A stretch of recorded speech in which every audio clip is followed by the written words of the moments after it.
Why Africa is so important to China.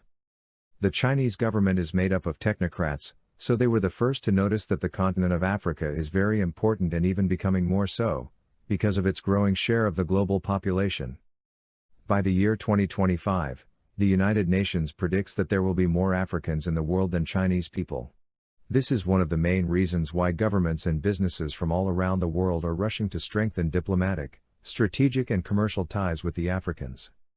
The second reason is that Africa has 54 countries, and therefore 54 sovereign governments.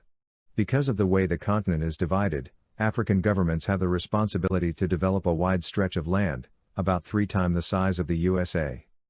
The Chinese seize opportunities here, in which they will help the Africans to develop and prosper, and when the African governments need technical expertise for big infrastructure, they will be called upon to execute the projects.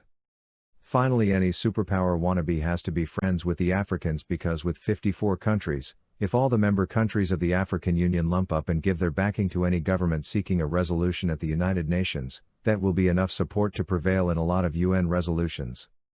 See below, some tangible projects that the Chinese are helping African countries to put up. Even in sports, developed countries that wants to host the World Cup have to always make sure that they have the African countries on their side to vote for them, otherwise they will never win the bid to host the World Cup event. As Morocco learnt the hard way when they lost their bid to host the World Cup 2026 to the USA and Canadians.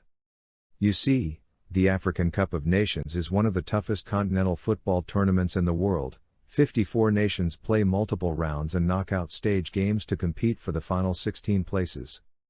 Morocco was scheduled to host the tournament in January 2015.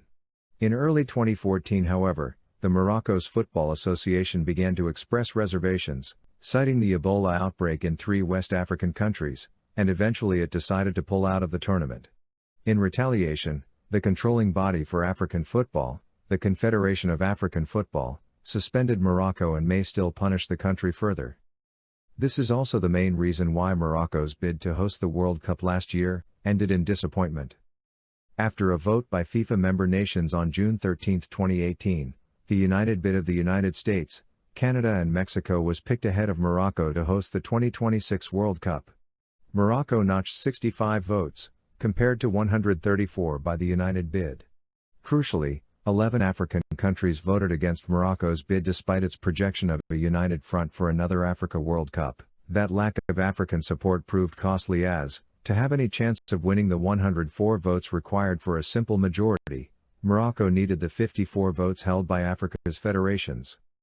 Morocco's reasons for refusing 2014 AFCON tournament appear to be an overreaction given that the virus was only present in 4 out of 54 African countries.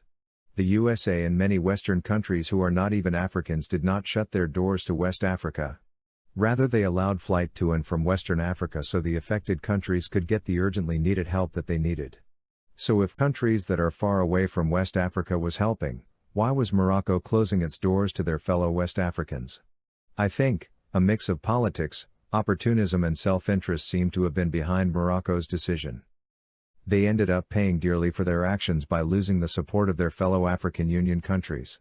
This should tell all future contestants that they better get along with the Africans. Issues like that also explains why a country like China that has leadership that is far-sighted, find Africa to be very important to their agenda.